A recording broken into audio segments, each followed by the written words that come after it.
You are listening to the City Podcast. Unadulterated, non-politically correct, unfiltered, real talk. The city from the inside out. With your hosts, Chad Cranston and Steve Mealing. Getting into people's personalities is a good thing too, where you don't have to put up an avatar of who you are for your brand purposes. This is one thing that we've never done. So like when we do the podcast, we don't do interviews. We sit down. It's like we're having a kitchen table party. And we are kind of conversation. I mean, obviously with cannabis, where we're going, you know, it's huge and it's coming real fast, and it's a good time for it to come fast. But there's a lot of questions that people need to ask. First, the trust with the government and where that's all going and the regulation, then the stuff that you guys are obviously doing, how you got to that point with it all the way around. And there's just have a decent conversation about cannabis and life and whatever have you and your background of where you come from. And that's how we do it. And it works because that's what people want to hear. They want to hear real shit nowadays. They want to hear this fabricated stuff that's all bullshit made up and like you're kissing everybody's ass. Yeah. It doesn't work that way anymore. You know what I mean? People don't want to kiss ass any longer. They want the real shit. Yep. So that's what we've been doing, man, and it's been working. We've just during the film festival, we got to do probably the biggest film with Guillermo del Toro and The Shape of Water. We did the panel for that. Nice. And so, you know, when we first started this off, that's the pattern that we wanted to go. We wanted to bring on interesting people, but also have an affiliation to, like, if it's not Fox or if it's something on YouTube or Netflix or wherever the future of media is going to be going is where we want to be at. So we're on the cusp of things, man. We're doing a little bit different from everybody else. You guys are older than the students I talk to. I typically talk to the fourth year journalism class every year at Carleton University. Right. And it's because in fourth year, you have to actually do an academic credit related to covering business as a journalist. Mm-hmm. And so they do all this stuff. They build stock portfolios, all the things that journalists thought they wouldn't have to do. Mm-hmm. And then I go in near the end and I ask them this year, I said, you know, what area of media do you want to work in? Yeah. And I would say that more than half of the people in most of the classes want to work in on-TV journalism. But if you ask a second question, which is what percentage of you actually have cable? Almost none of them have cable. So how is it that you want a job in a media? Right? They don't want to support their own industry. You want a job in a field that you're not a consumer of the underlying fabric or product that you want to participate in. So clearly, what's the age group? This is fourth-year university students. So they're probably about 21, right? The most seductive, glamorous journalism job is for someone to point a camera at you every day at about 6 at night and do the news and be that media person on, you know, CBS or whatever. But the reality is the proportion of people who are buying the access media necessary to get the news to pay for the platform are declining so rapidly. But our prestige expectation hasn't caught up with it. Because if you said, Mom and Dad, I just got a job. I'm going to be on air as a journalist with CNN. They'd say that's terrific. But if you said, I'm going to start my own podcast, I'm going to try and get 40,000 people, and I'm going to charge nothing for it, they would scratch their head for some time and say, well, I hope it makes you happy. Yeah. Because they do not comprehend the evolution of the platform. It's kind of interesting because my father, like talking to my father in specific, he would be scattered on this. A former cop saying, what are you doing? You're doing something for free. If you do a lot of it for free, does that up to a lot, or how does that work? Well, just a lot of nothing. But even just talking to him in general about, like, in the past year, it's been pretty dramatic as far as exposing what's really happening in the media. Sometimes it's pretty frustrating having conversations with him because it's traditional raising. So everything that they would look to for the news and what's happening abound in the world would come from CNN. Mm-hmm. It's a 24-hour news channel, which there's no 24-hour news anything. What it is 24 hours of news entertainment. Yeah. Well, that's why they like hurricanes, because they take forever to happen. Oh, my God. And the world's ending twice over. Yeah, no. There's a progression that moves forward at a very slow rate, which is terrific for a media like that. Yeah, for sure. But talking to him, I'm just like, okay, what you're talking about is pretty biased conversation we're having here. And, you know, just because you saw it on CNN doesn't mean it's actually real. Yeah. You know what I mean? Let's be honest, because now they're not doing reports and then reporting on it. You know what I mean? They're actually just saying whatever comes down the pipe and then kind of hoping that it sticks. Yeah, but everything has a bias. You guys have a bias. I have a bias as well. But when you talk about citizen journalists, right? You know, if you want to have 100,000 people, they want to know what your bias is. Yes, be upfront about it. They want to gravitate because they either pisses them off and they want to hear and counterpoint you, or they want to become more clever in alignment with you. But at least if your bias is published, then it can be a progression of I want to battle you or I want to join you. So and a good conversation can come out of it one way or the other. And something can be learned one way or the other, on both sides. Like sometimes I listen to talk radio. Yeah. And sometimes the fundamental position put out there I disagree with, but I actually more vigorously listen.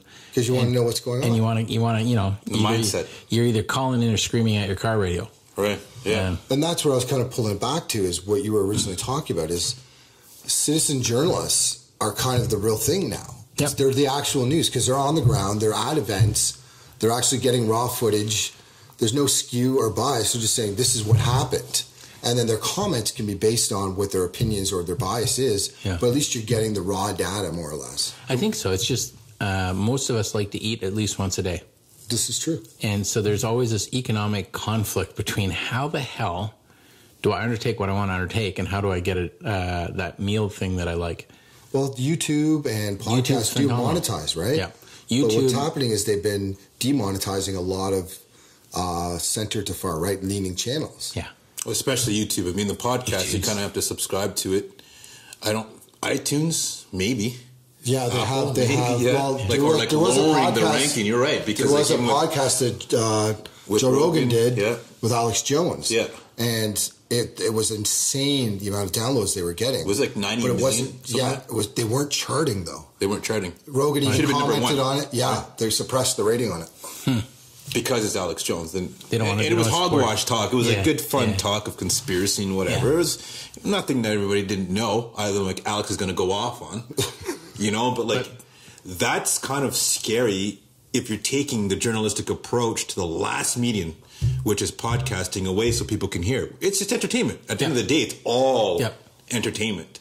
Whatever you're doing, you know what I mean? You can't take it literally, because if I walk outside on that street and I get hit by a car, that's real. Yeah. I'm in the hospital pissing out of a tube for the next couple of months, right? So, I don't know, man. It's just... it kind of comes around, though. Like, when you really look at it and you think about it, is that podcasting is one of the last mediums where it's a free-for-all. Mm-hmm. And the only problem is that they've managed to siphon it down to one or two major outlets where you can go to it, and people rely on it. So kind of like a CNN situation. Yeah. And it's similar into what's happening, and they can actually start to suppress what information they want to come out by doing the rankings and stuff like that. Now, bring it to what you're doing. It's the same thing, more or less, I would think, when you have the Canadian government saying that they only want one outlet. So, because they can control what product goes in there, and how innovative that is as well. So what we're really talking about is, how do you exit prohibition? Yep. And you can have it completely libertarian, say whatever you want to do is just terrific. Or you can have one product from one party delivered one way. And I would say we're somewhere in the middle. And So do you have to walk the line politically, or could you actually speak what you feel? I think you can generally speak what you feel, but you have to think about why you feel it. And so you have to say, what is my goal? Is it to maximize this 1 minute window, or is it to figure out over the next hours, days, and years, how do we elegantly create a new framework for all the things that, while they seem normal now in Canada, 5 years ago, they weren't even normal in a conversation. The rest of the world isn't halfway along the conversation we had 5 years ago.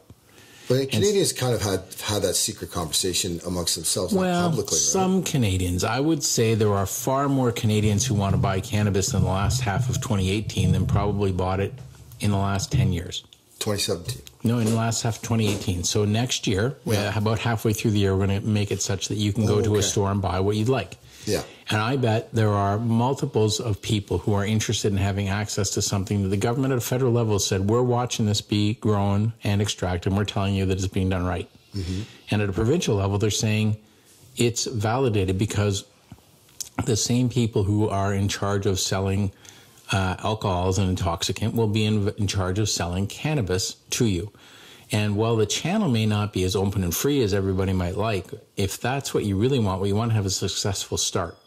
And so if it was totally wide open, everybody did whatever they want. So it's completely stable. Yeah, because what we have to do is get a good firm footing if you're going to move up and start to have concentrates and edibles and infused beverages. And if you actually want to start to create a diversity of consumption models that might fit with a bunch of social expectations, you got to take that first step in the best possible way.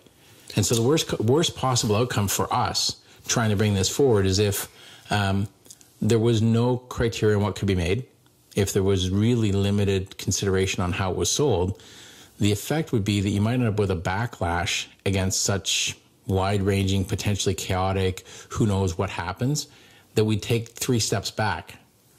And so you mean like the quality control? Quality control format. Like if I've been a frequent visitor to and a careful study of Colorado.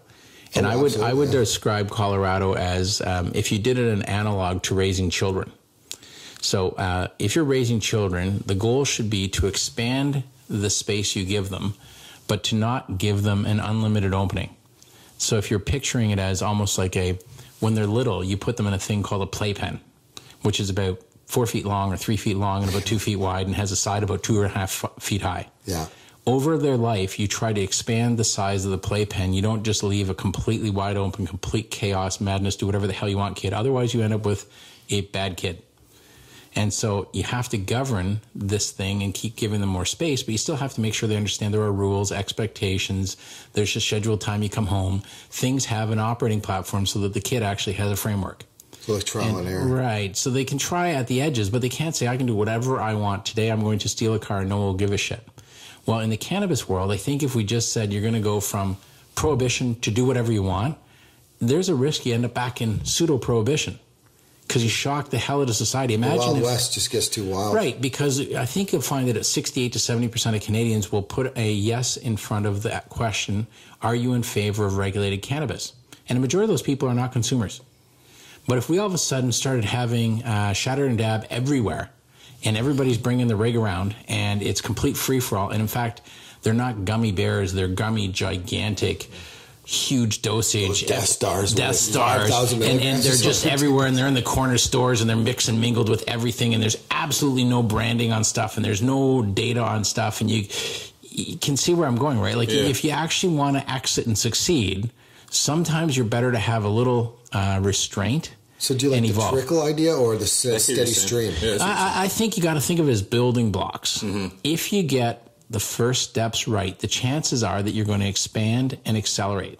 If you get the first step wrong, you're likely going to sink and get stuck. It's a foundation for a home, right? Right. And so what you need to think about is my goal to be everything's on immediately, or I want a practical and logical argument presented for this because responsible controls and use have been presented and that you can evolve from that beginning.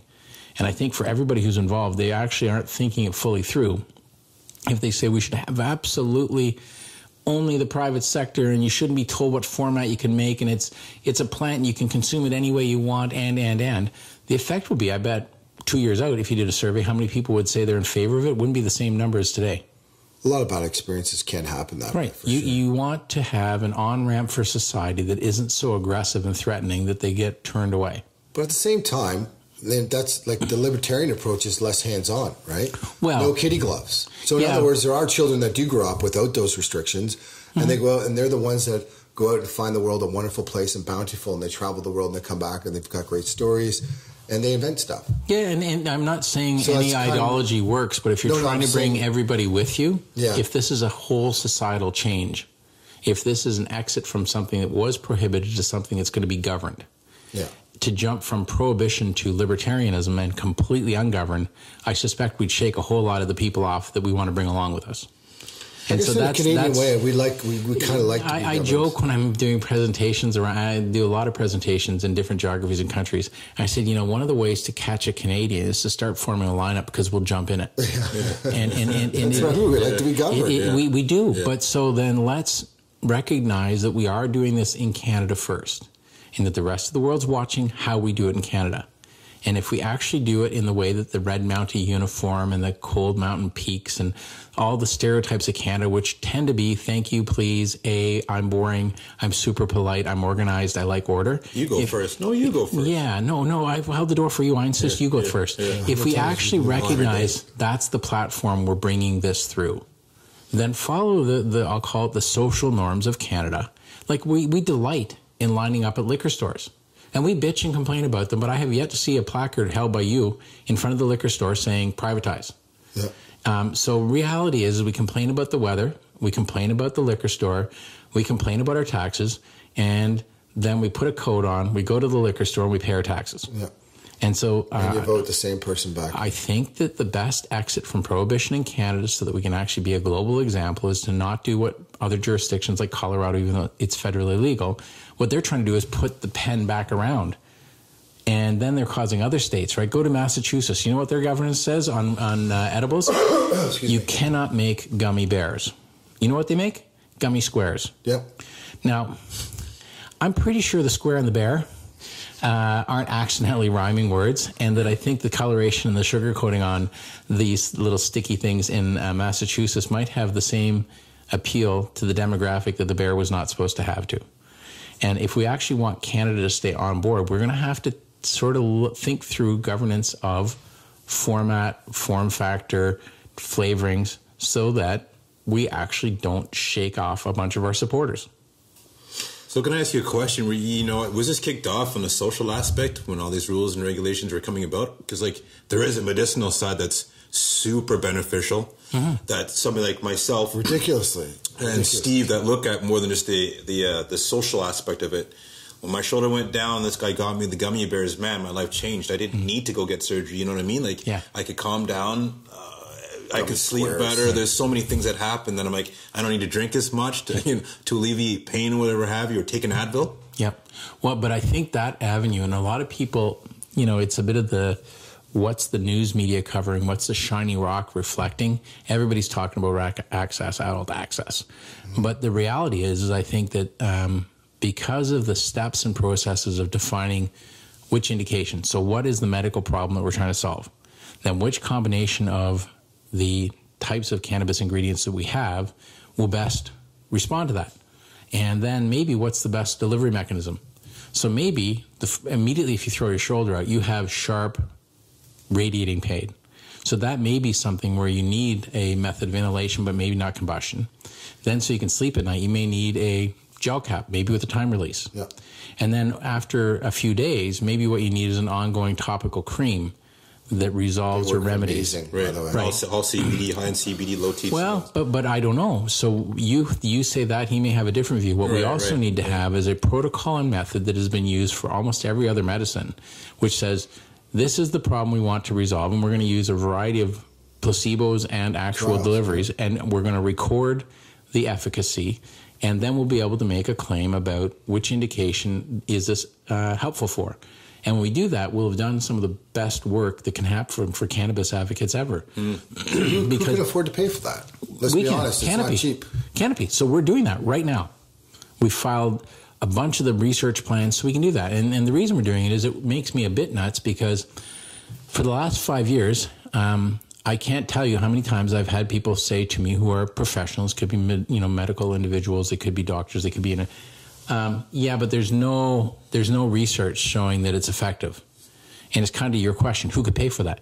In the past, before you made companies and before those companies had any substance, there was nobody who could actually or had an interest in funding that research. Yeah. But once you start to have substantial companies, they actually have an interest in that, and it will be commercially beneficial.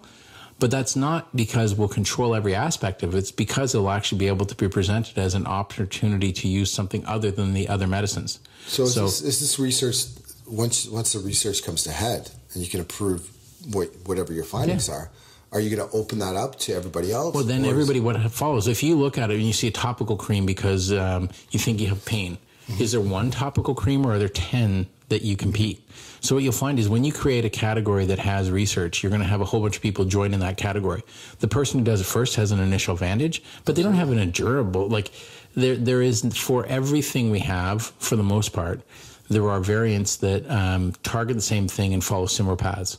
And so being first will just mean you're opening it up. You may get an advantage, but you're also going to create a whole world for other competitors who want to do it. So it comes down to the recipe as well, right? Recipe, delivery mechanism. Maybe somebody will have something that's inhaled in a dry form and somebody will have it inhaled in a liquid form. Yeah. Those are two different ones. They could do the same thing for your shoulder. And the toxins, as we were talking about earlier. So I think what's happening is by having order on the distribution, companies can actually have calculations on how they can make sufficient amounts of growth happen so they can raise enough capital so they can reinvest it for what's going to be the biggest market over some period of time, which will be medical. Yeah. And you say, well, how could that be? There's, when adult access comes, there's probably 3 or 4 million Canadians who want to buy it. Yeah, well, there's only 35 million Canadians. Yep. But there's a whole bunch more people on the planet, and those jurisdictions that are already looking at cannabis as a medical ingredient aren't tomorrow going to also turn to adult access. And so the global medical market is huge relative to the Canadian total market for adult access. So do you guys have any fears about, obviously I fully agree with what you're saying there, because I've been using it that way medically. But wouldn't you love to know if there was an even more optimized combination for sure, or delivery mechanisms or time of day dosage, or, because everything you've done, trial and error, or talk to 10 other people, but maybe they're different age, different sex, different, there's a variety, right? So there's a whole bunch of things that it's shared folklore more than it is A/B comparisons. Like, when you're doing it in the blind A/B basis, this one is a placebo, this one has this combination. You're not actually cheering for a winner. What you want to find out is who is the winner. And you want to do the best one because that's going to be the most effective. And so imagine being able to actually go online to a place like Tweed Main Street or go to a pharmacy someday and say, I popped my shoulder. They'll ask you when, and if they have an over-the-counter, you might be able to get some of that topical cream right away because you got to wait 2 days to see the doc. And when you go to the doc, they prescribe a sequence of methods or ingredients that may actually give you the ability to sleep at night. Because usually a lot of times if you have a specific injury, the problem is that you sleep terribly because you actually keep waking yourself up by moving. Yeah, and you're in pain. And now you're so dumb the next day because you're tired and you're crabby, and all you can think about is your pain because you're so tired. And all of a sudden that spiral turns into something that isn't your shoulder anymore. It's a whole bunch of other stuff going on. Now you're not eating. Yeah, and you start getting dark thoughts and la la la. What about so the you elephant, know what I mean? What about the elephant in the room, which is the pharmaceutical industry? If we were in America, we wouldn't be having this conversation. Canada's bizarrely just the right spot for this to happen. Yeah, because we're not. If you hire lobbyists and you send those lobbyists to go and lobby the hell out of bureaucrats, you're pretty likely to get exactly the opposite of what you asked for. Are we speaking in Canada? In Canada, because the bureaucrats, if you're a government employee and you're showing up for work, the chance of being fired is approaching 0. Yep. But that's a good thing.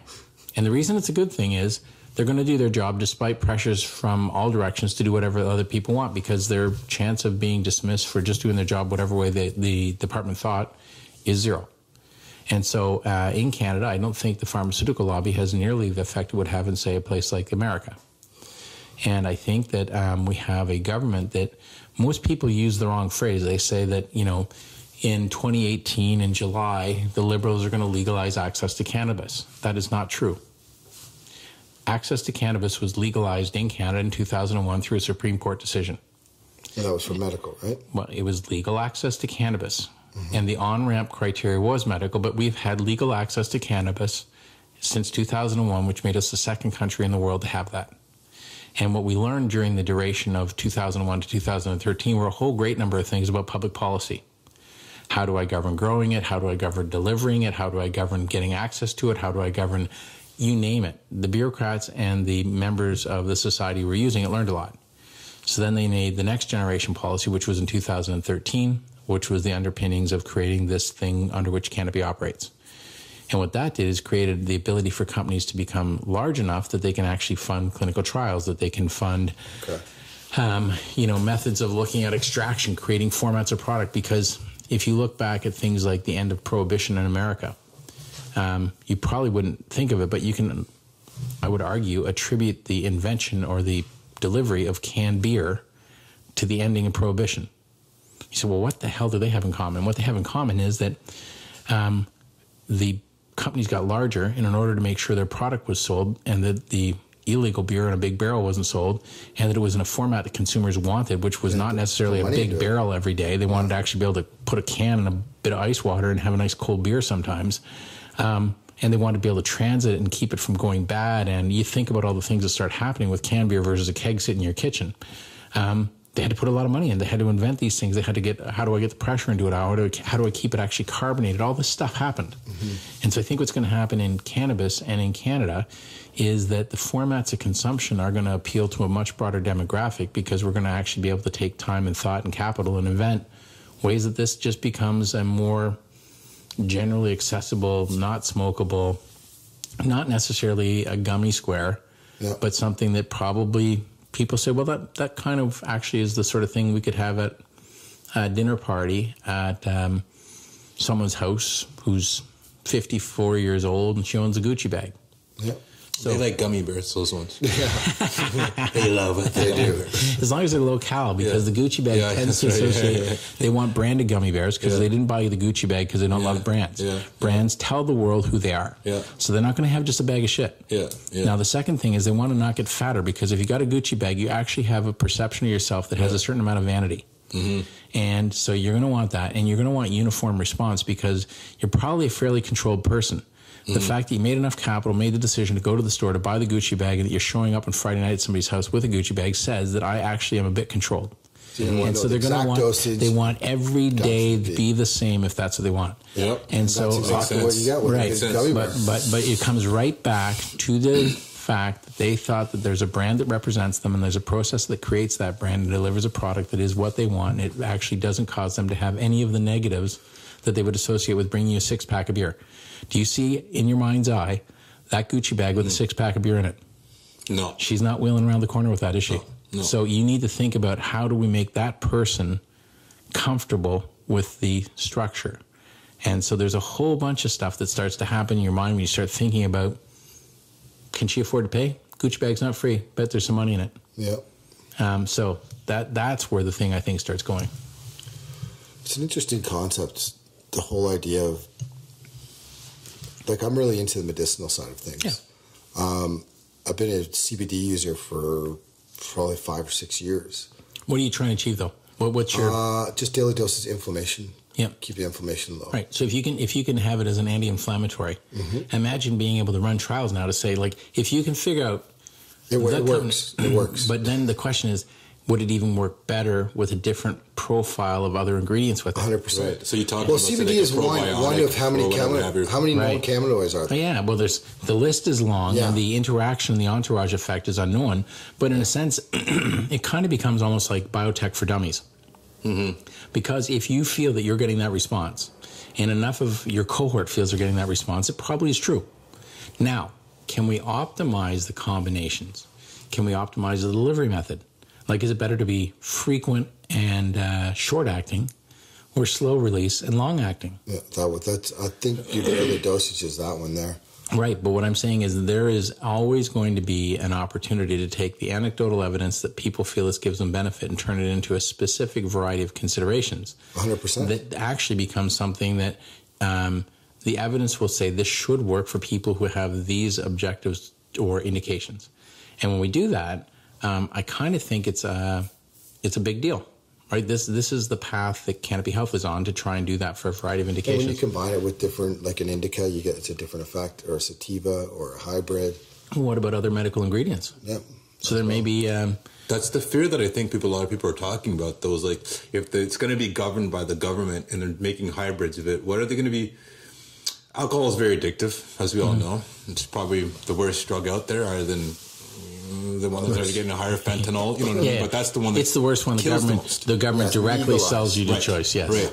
So what's going to happen is, should there be a public fear that the government is going to make hybrids that are going to keep people addicted to it? So if you want to... Well, first of all, it has to be addictive, and there's been no proof that it is addictive. Well, that's what I'm saying. So if you make a hybrid of it, like, say, so if you're coming off heroin, right, and whatever's in that drink that they have to drink is combined with a CBD or a THC drink, are they going to be addicted? Are they going to continue? Is that a fear that somebody should have, like, as a public eye, and learning to trust the government that they know exactly what they're doing and how they're regulating this? Because, like, what you're telling us is great. A lot of people are not talking this way about it and not thinking that way about it. They're thinking, well, it's just a cash grab for tax purposes. But realistically, if you really look at there's always if everything could be simple, I would like it. but I've yet to find anything that you can actually do worth doing that's simple. And so it is about the money. It is about where does the cash flow, if the purchase doesn't come from a supply chain, which the government has some oversight on, who's the end beneficiary and what are they doing with those receipts? So it's going to be about the money. Should people be worrisome and paranoid? I think we all should all the time, right? You should always question before you agree. But I think when I'm contemplating for medical, not for adult access, I'm saying for medical, you've gone to the direction of heroin. But what about where you could think about, I don't know, someone's going through an oncology treatment. And the problem with oncology treatments is not that they make you nauseous. That's true. They do generate that quite often. Mm-hmm. But that results in you not having an appetite, which means you end up losing body mass, which means that you're a very susceptible individual and much weaker. Right. So what if the co-treatment, what if the co-treatment involved all those nasty oncology treatment drugs and cannabis, but brought to you maybe in an intravenous so that it's commingled? Mm-hmm. And the effect is that rather than suppressing your nausea, we actually are helping you feel hungry. Now, there's a commingling, it's things going together, and did that scare you? No. Right, you guys are both nodding your head. So there's things that we should say, is there a benefit to causing a problem, or is there a problem we're solving? And if we look at the problem we're solving, I think cannabinoids could be a crisp, clean, thoughtful way to approach that. Can't say they'll be effective, but we think they should be. After trials, you'll know. Right, but that's where I'm saying I think the path of opportunities which have minimal potential, real concern-based issues as you raise, it's a pretty wide path. And then there's a narrow thing where I think that, at least in Canada, they've been fairly clear that mixing alcohol and cannabis in the same bottle is not going to be on. And that's probably a good rule. It's a good thing, yeah. Right. So I don't I didn't see any hands go up saying, what? You're crazy. Yeah. But I think that won't happen. I think they're going to be kept separate, just as you don't see nicotine and alcohol mixed together. Do you think microbreweries are going to try? Well, I think that every entrepreneur... Well, there have been hemp beers, but it's not like a cannabis. So it's not a THC. Yeah, I think if you start firing in activated THC and alcohol together, that is that's getting into a zone there's not going to be approval by governments. Will that be something Black Mark does? Maybe, I don't know. Yeah. But I don't see that up. It's great for sleeping, I'm sure. Well, if you don't want to wake up, I don't know. But I think sleep... it's an area where we're spending a lot of time on because sleep is one of those things that you can't believe when you're in college age that anybody wants to sleep. And by the time you have kids who are college age, you can't believe anybody can sleep. Right? Like, it is unbelievable what about 25 or 30 years does to the shit show called sleep. Yeah. And there's two problems with sleep. There's the people who can't fall asleep, which I'm not one of. I am one of the very best follower sleepers. Can you stay a sleeper? That's where I suck. Yeah. And so the staying asleep thing is very different. But if you think about it from a cannabis perspective, and you get rid of all this idea of using diazepine-based sleeping pills and booze and all the stuff that people use, really we're talking about two things. How do we encourage the onset of being drowsy? So that's probably, think of it as an inhalable, non-combustible option. But if you fall asleep at 10 and you always awake at 2:45, what you really need is something with a bit of a time release component. Yes. Right? And you have to have it so that coming up fully awake thing doesn't happen until 6. You don't have to pee unless you're awake, right? Right. So, but you can see where now you start getting into what's that look like format, what that's look like by concoction or mixture. What's that look like by, just delivery mechanism and target purpose? And if you run each of those down, it doesn't take that long. And if you do it right, you're super disruptive to the guys that own any of the diazepine-based sleeping aids. It seems to be the trendy word right now, disruptive. Yeah. I did want to ask you one question. So you seem to have extreme knowledge and very in-depth, obviously, because it's your business. If I stay another hour, you will feel that's not likely true. So I always limit the duration of my discussions. How did you get here? How did you end up where you're at? I think and the companies as well, too. Yeah. Well, so, I have never been involved in anything in my life that I actually know how to do it. Which means that when you, for example, graduate from university and immediately go to work for a super complicated high-tech company, and you can't type code, and you don't really fully understand exactly what it is they make, but for some reason the founder thinks that you might figure it out. You have to show up every day earlier and sort of work harder and think harder and try to decipher more what's going on. And so my very first job involved a vocabulary that makes the vocabulary of the cannabis world seem super straightforward, because it was all about asynchronous transfer mode and frame relay and time division multiplexing and blah, blah, blah.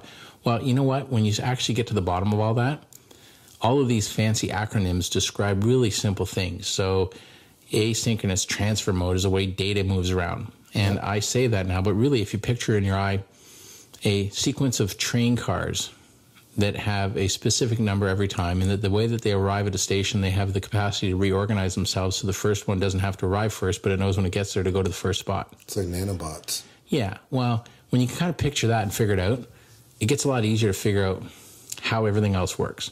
It's more practical, hands-on. Right, and so the guy that hired me in my first job, after my whole day of interviews at his shop, which nobody gave me food, he said, what do you think? I said, well, I have no clue what this time division multiplexing is or a multiplexer, but I know that the food smelled good and nobody offered me any, and I'm really hungry. And he goes, well, do you think I said, I have no idea what they do. I really don't. He goes, well, you grew up on a farm. So yeah, he goes, you'll figure it out. And so when I came to the cannabis space, I came here because it was pretty obvious that quite a few people liked it, and that the people who didn't like the policy were the police and Mr. Harper. And so it was fairly obvious that if the police don't like it, Mr. Harper is going to change the rules, because the people who vote for him like the police. Yeah. And so with that super deep knowledge, I spent one day in depth after reading an article where the police chiefs of Canada said they should not ask their membership to enforce the laws anymore, which when I read that headline, I thought, what the hell does that mean? I thought that's their job.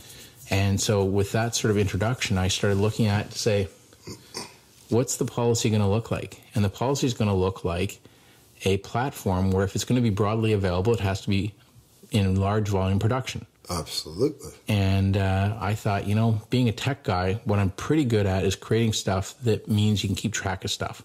Because if you can keep track of 81 packets of data and make sure they arrive and the trains get in the right order, keeping track where weed isn't that hard. And so really what I figured out we were probably going to be in initially was the cannabis not losing business.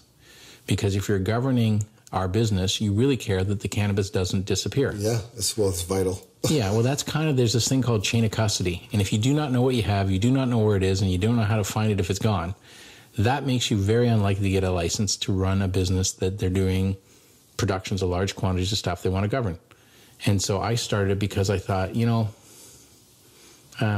can probably do that. When I asked the first 4 or 5 people, they all thought it was a very bad idea. And so I thought that must make it a good idea. Because if it's a really good idea and everybody reads the same papers and everybody thinks the same thing, by the time everybody thinks it's a good idea, it's an old idea. Yeah, I'm in agreement with that. And so on to the next. Right? I went on and started this, and as I sit here with you guys, I'm wearing a suit and a tie. And I think when you grow up on a farm, the idea that you go to university for is so you can actually wear a certain suit and tie when you go to work. Absolutely. That's a really, to me, I've always worn a suit and tie when I had .com companies, everything. I always wore a suit and tie. And it's because that means you're going to work. And so I'm the guy who does that. And when I came to this sector, I didn't start this up so you could go and sell some shares and run away or do anything. I just said, well, if we're going to do this, we should probably try to be the best in the world. Because every time you start a company in tech, you don't say, well, how can I be the best in Eastern Ontario? You say be the third best. Yeah, because everything with technology, and I think increasingly with this, is equidistant. It means that there will be a method by which this doesn't feel like it comes from anywhere. It's just available on a quality basis. That's what that word means? Yeah, there's no distance between anything. Everything's equal. And so if you do this really right, what you've actually created is something that isn't from somewhere, it is something. And if you do that right, then it could be everywhere. And if you're not trying to run away so you can play more golf or do whatever people do when they want to go not work, you actually start thinking about how do we make this scalable, sustainable, and then all of a sudden you realize that you end up doing a bunch of social good, and I would say almost accidentally. And when I mean accidentally, for example, if you're going to grow cannabis and you pay $45 a square foot to rent a space versus $4, you have a problem. Yeah. So where are buildings empty and very cheap are in towns that have a problem because whatever business was there left. Yeah. So the next thing you know, by doing this thing of producing cannabis, you're actually not producing cannabis and you're not losing it. What you're doing is economic development because you're going to places that have no jobs and have empty buildings. And that's how you ended up in Smiths Falls, Yorkton, Saskatchewan, everywhere we're going. You end up in places where the buildings are empty. They welcome you because they need you. And the employment opportunities for the people who reside there are pretty limited. And all of a sudden you create something out of nothing and everybody's better off. And as you describe what you've done is you've actually rejuvenated communities. And if you go to places like Smiths Falls, you know, we have over 300 people working in a place that was empty for 7 years or 6 years. They used to have 600 people, and we'll have more than that probably next year at this time. Right. And, you know, the effect is everybody does better together. And it never starts off that way. Anybody who starts off with a grand mission to say, I'm always going to help everybody first, often doesn't get anywhere. But if you actually think about that, then you start saying, well, if I'm in Smiths Falls, which is a small town, kind of equidistant, to use it again, to everywhere because it's in the middle of nowhere, why wouldn't I try to make a mandate that I employ people who are local, meaning the construction crews? Yep. And if I need a porta potty, why wouldn't I get it from the town, the local person? And my argument at the beginning was, if we get our porta potties locally, someday, this was 4 years ago, we'll be able to hire PhDs here. People say, well, how is a PhD related to a porta potty? And the way they're related is if the guy with the porta potty, his business does better. Maybe he and his family go out for more meals. The town starts to have better restaurants. Now when they have better restaurants, people actually turn off the highway and come to the town because they heard about the place. And before you know it, they actually see that there's a theater and they go and see a live show. Somebody decides this would be a nice place to have a retirement home. So now there's demand for real estate. And as all these things start to go up, when I try to recruit the PhD, as we've done, or a bunch of them, the live theater is better, the restaurants are better. The town doesn't look as bad because the houses have been sold. Right. And so you got to do that. You do that, and the effect is you get what you want. And it's the same as growing in greenhouses. When you grow in a greenhouse, you actually have a very small carbon footprint. A lot of people prefer that. I like it, but I also, I like vitamins because they taste good. You might like them because they're good for you. I just like chewing them. The Flintstone ones? Well, they're awesome. I don't know, that kind of bitterness. I love vitamins. Like, I got to eat them like candies. You start chewing rocks. But the effect is we both take them. And the reason we might both like cannabis grown in a greenhouse is you might like it because it actually makes you feel better about the fact you're getting a product that has a low carbon footprint, that harvests rainwater, that does a bunch of these things. And I might like it because it's actually a more profitable enterprise. I was going to say, do we have to argue about why we like it? Or is it just good? Just support it. Right. And so I think you'll find that a lot of these enterprises, if they actually have a purposeful approach to things, actually create a whole bunch of multiples of the bottom line that they do as a business. And you get a lot more support as well. Right? Yeah. I suspect if you came to the towns in which we operate and said we wish to close these places down, you might have a massive uprising by the locals. There should be, though. Yeah. It's just like when General Electrics, when they closed down Barrie, people were pissed off. Yeah, well, in our case, it's one thing to close it down a first time. So when General Electric leaves or when Hershey left Smiths Falls, people were bothered. But then they realized how awful life is with an empty building and no jobs. The second time you have something, guess what? You appreciate it way more. So you may try to make it work. Yeah. You totally do. It's like the second wife theory. The second wife. It's 100% everything in all aspects of life. Get sick, and once you're healthy again, guess what? You work harder at being healthy. Yep. So the whole notion of a town having lost and then regained, the town on a whole, is way more logical and reasonable and supportive. So I guess at one point you guys expanded and started buying other... We're everywhere, yeah. Well, the point is not to be the best in Eastern Ontario, right? The point is to do the best. So you buy a lot of things. Why? A lot of people don't like working. A lot of people want to sell stuff. I don't know what they do with their money. They go golfing. I hate golf. What do they do? They go to the beach. I hate the beach. So what you got to think about is a lot of people start things so they can actually leave the thing they started and have some money.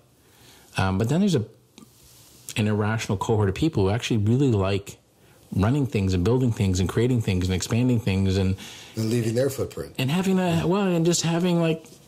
think it's really important that working is a really good thing in and of itself. It's probably one of the best medicines that exist. Well, you know what happens when a lot of guys retire? It's not too much longer. They pass away. Yeah, they pass away. Yeah, well, and I think even in the middle of our lives, if we're super engaged in work and we're really doing stuff with all our energy, and I'm a big fan of like Dirty Jobs by Mike Rowe, because this notion that you do pursue what you have a passion for, terrific for the like 2.8% of the people who have that. But for the rest of us, I think you have to use a passion to pursue whatever you're doing. This is true. And so like when you're get right in the deep end. And so there's a bunch of people who gravitate to work in an environment where everybody's fully in. Like it's been the passion of your life, but it really hasn't been. What it has been is, for the last 5 or 6 years, the total focus of every minute of your day. It's been that. Yeah. Yeah. And what happens is you just create an environment where people who want to make this the best, whatever it could be, show up, and they do that. So how long have you guys been around? I started walking around with the idea in 2012. So fairly recent. Yeah. No, I was asking. The policy change happened in 2013. You could see it coming, and so I asked, a handful of people back in 2012, "You want to start a marijuana company with me?" And the first 4 said, "You've lost your mind." No. Did you smoke, or like were you using? No. I actually tree planted in British Columbia. Okay. And I love tree planting because, like, work, make money. Don't work, don't make money. Yep. Work hard, make lots of money. And I had no money. So growing with no money, you work hard. And so I tree planted really hard. And after the first probably 3 or 4 weeks, there was a bunch of guys that would come off the van from tree planting. Instead of going to the kitchen to eat, they would go straight down to this tent that was lovingly referred to as the Dope Dome. And 5 or 6 of them would go in there and get pretty baked. And then they would come up to dinner, and after 3 or 4 weeks, I observed they're having way more fun than I am. Yeah. And having not been a smoker, I thought I'm going to go down, and so I think I ended up in the deep end because what they had was BC skunk weed, and as they rolled it, it was basically like. As far as I could see, and it was just gooping out the sides of the papers and you're in a dome, and then they pass them around. And so I concluded after smoking and going up and eating dinner that I was amazing at getting stoned and not so good at getting unstoned. Yeah. And getting so, anything done. Well, I probably did what a lot of people do, which is terrify themselves. Right? It isn't a good experience. You got too stoned. Way too stoned. Or, way too stoned. As other people say, you got too fucking high. Yeah. And I bring it all back to a point. Ultimately, is that I think what you're going to find in the government and provincial delivery systems, there's going to be a great demand for people who actually want to take the slow ramp on. Yeah. And that there's going to be a demand for a lot of stuff that has 3, 4, 5%. 5 10 milligrams. Yeah, but they're going to want CBD at 3 or 4%, maybe 5%.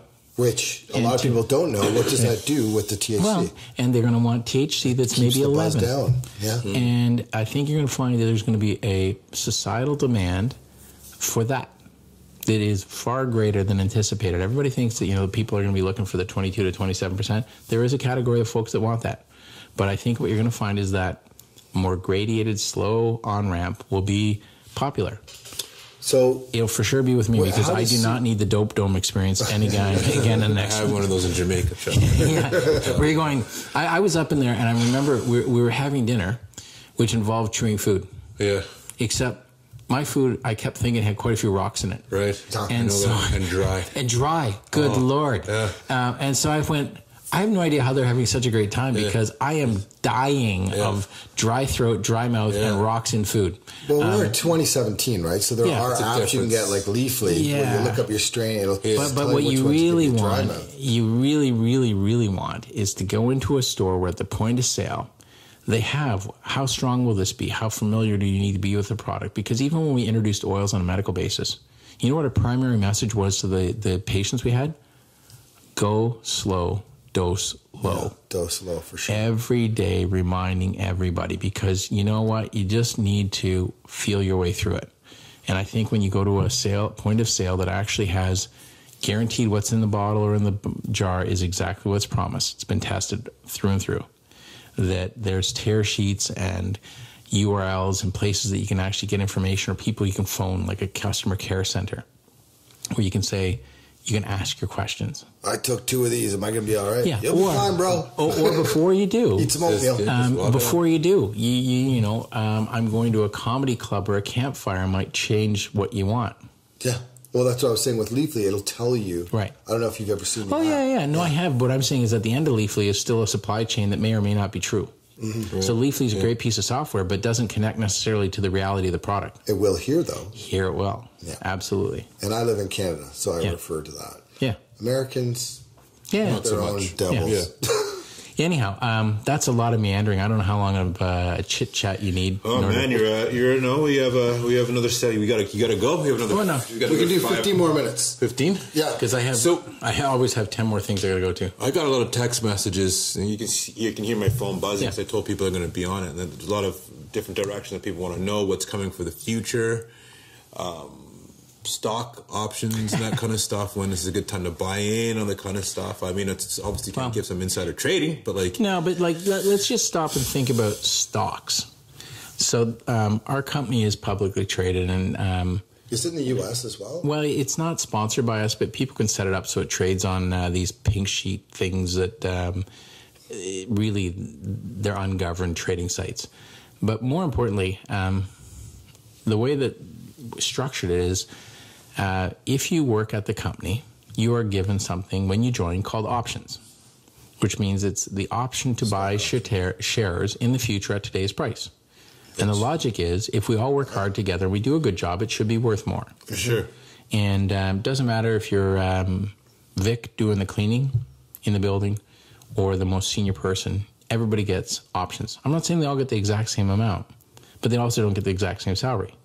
But the effect is we run a customer care center, and it runs 12 hours a day, Monday to Friday. It runs 10 hours on Friday. And it's pretty busy. You know, you'll get 12,000, 15,000 calls in a month. Wow. I think we've had 2 people quit in 3.5 years. That's pretty impressive. Yeah. Now, the problem for people is they're busy, but they know they're doing something good. And if you quit, you lose your options. Oh. And so it works both ways, because people want to go up, they want to do a good job because that makes it worth more, but then they don't want to leave even if you have a tough day. And some days are tough days, for example, on that kind of particular job, right? Like, not everybody, when they're not feeling great, is really super nice. It can be right. Like you guys, if you're having a day where you're really feeling off, that's an easy day to go off. And so our crew has to deal with that. But the effect is, as a company which shares its ownership, I think you get the feel of that when you're dealing with the people who are on the phone or in shipping. Like, the reason they come in on Sundays and work to get orders out is because they don't want people to have to wait. They take pride. Yeah. And so, yes, we're listed and all that stuff, but I think it's more important that, one of the people last Christmas totally made my Christmas. And the reason they did is she came to speak to me at the Christmas party and said that she drove there in her Tweed car. And this person's probably 56, I would say, and had never in her life owned a new car. And she'd never even had a good old car. She'd always had terrible cars and felt uncomfortable always, that they were always going to break down, and they often did.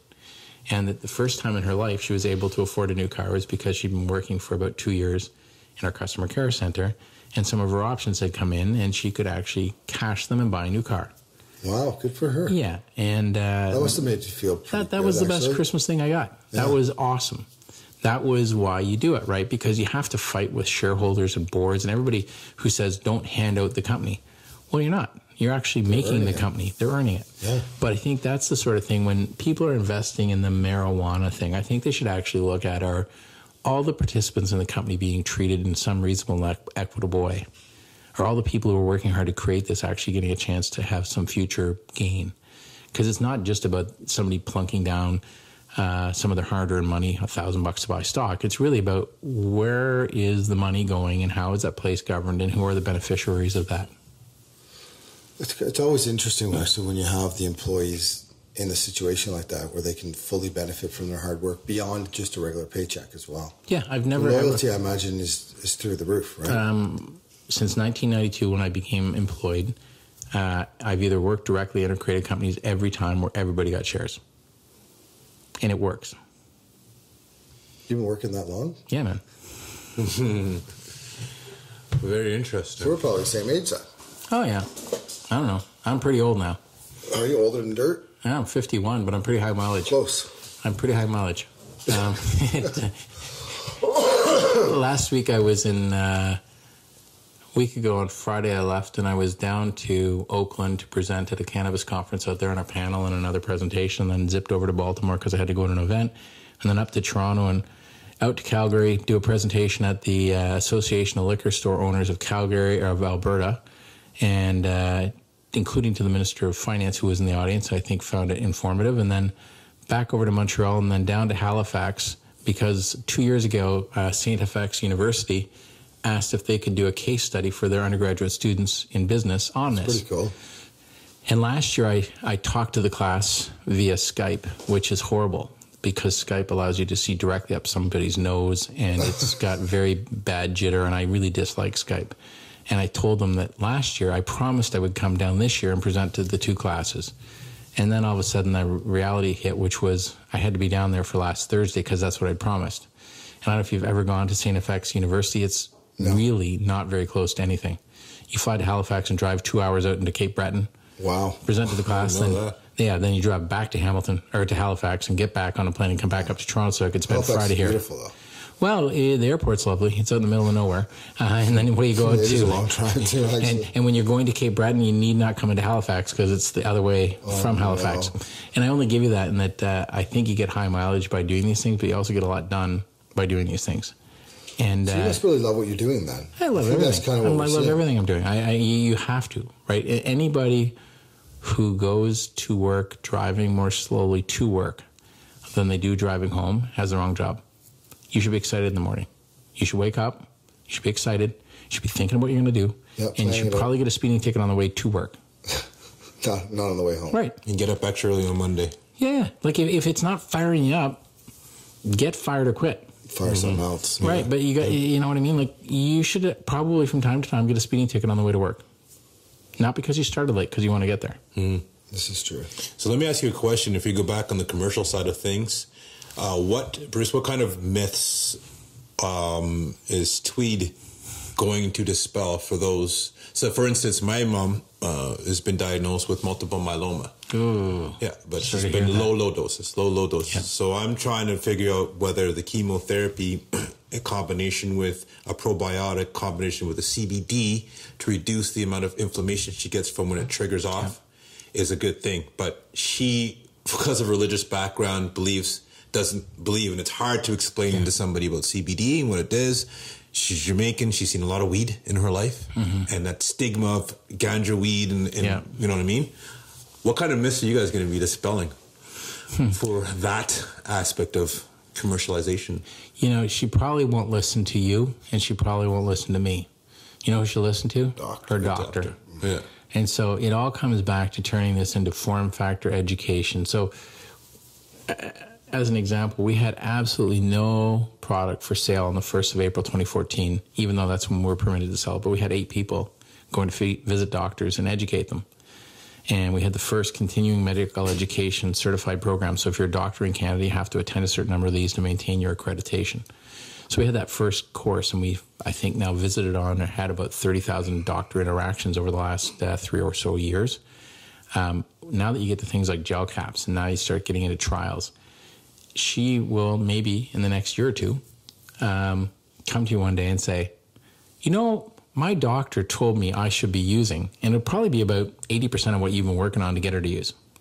And that will be, I think, the way you turn a lot of this stuff around, because I don't think there's a lot of validity in the believers or the producers telling people to see it our way. Yeah. But if we get such a dispel since the 50s, 60s. Right, but if we get really capable, thoughtful intermediaries, and, you know, a lot of people are very upset that maybe someday the pharmacies will be in there. Well, you know what? There's a whole generation of people who think medicine comes from pharmacies. And I'm not saying I want them to be the only point of sale. In fact, we vigorously fight to maintain the direct capability of interacting with patients who want to buy directly online from us. Right. But imagine that if they can go in and use their points card and get their cannabinoid-based products and still pick up a hairbrush or lipstick or whatever everybody picks. Convenience factor is very high. Well, it's not just convenience. If you follow the same pattern in how you do something, even if each of the steps in there are a bit different, it feels more normal. So going to the pharmacy and asking the pharmacist, oh, can I take this with that? Yeah, and he'll know. Yeah. Or she. Sorry. Yeah. He and or she will so know. the effect of that is the pattern, the jig, feels similar. So it's not like Sonny So they're using trying to their own convince. trusted format, right? Right. And so over time, once you have the trust equation, you can change the channel. But if you try to change what they're taking and the channel at the same time, you're increasing the friction. Right. And as we know, friction causes heat, and it doesn't make things move fast. So do you guys sell off your site? Oh, yeah. Tweed So Main if I Street's wanted like to order something from your site, which is Tweed, Main Street, you just go, there's... this is where you say what the web address is. Yeah, so what people simply are doing is they're going to their physician. And now I think we're at 15 or 16,000 physicians in Canada who have written medical access forms. So we're not talking 5 or 10. They go to their physician, they have a topic and an issue, and they describe it to the physician. Yep. And the physician, ideally, they take with them their Tweed sheets in so that you have the 2 printed papers.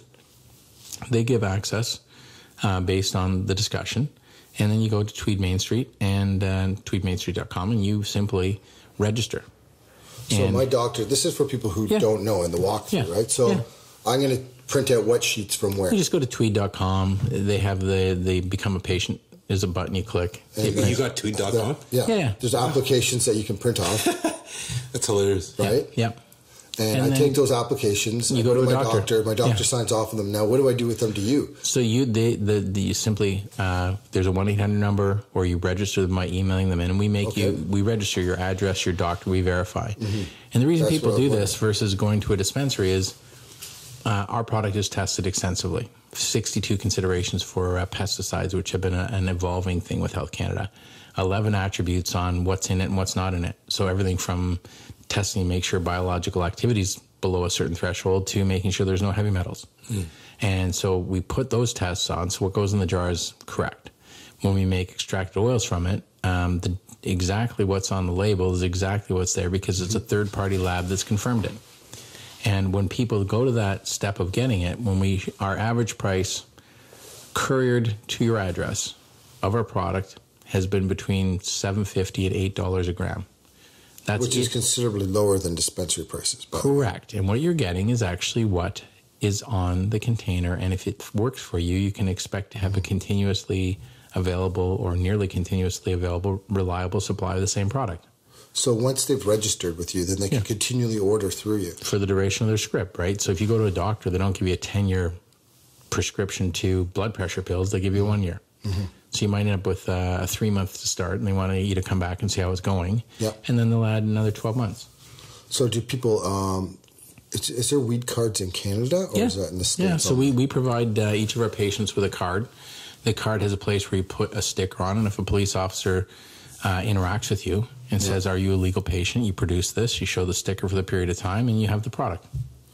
Okay, just as long as you're not driving and you're impaired as a result. Yeah, you have to govern yourself in what the activities you are, but you don't have to walk around curious or cautious about whether or not you have evidence of the rights, etc. Yeah. And I'll give the credit to the police. They have been really interested in understanding what's the system. Right there, they're not looking to break it down. They're looking to say, like, listen, we'll work with the system. So they want to understand, how do these stickers work? How do these cards work? How do you package it?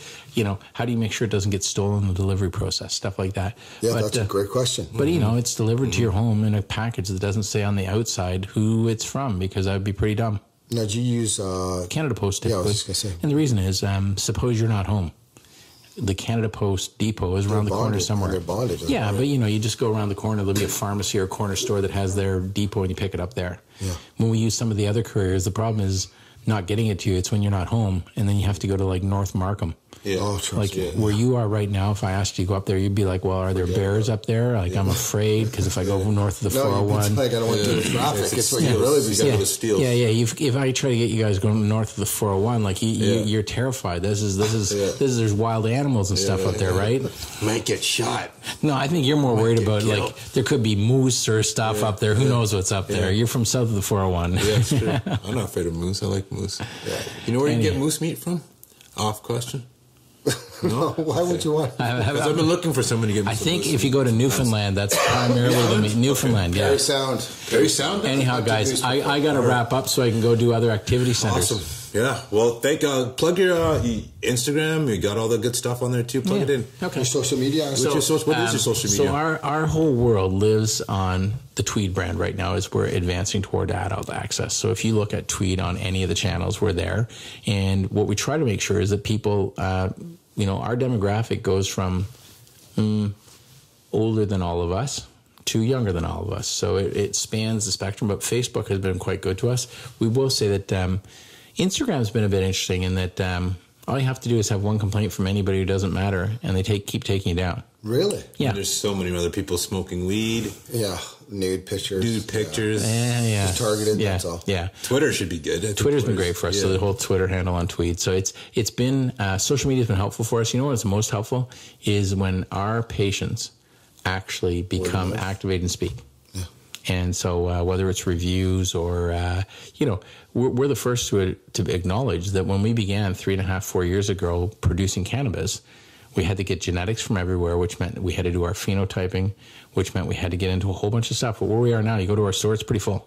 Right. And the reason it's full is if anybody's great overnight, I don't get that. There's some time to invest and some evolution to happen. And so we're pretty tight now.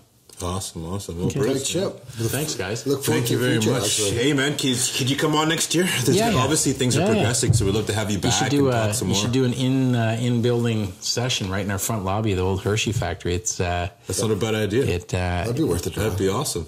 Yeah. Well, who knows? The plant would be amazing to see. Yeah. Who knows? By July 1st, maybe you can come for a tour. Awesome. Okay. Thanks, guys. Gotta get I must say, this is Chad Cranston, Steve Mealing, City Podcast, and we are out. Perfect. Okay. Thanks, guys. It takes longer sometimes.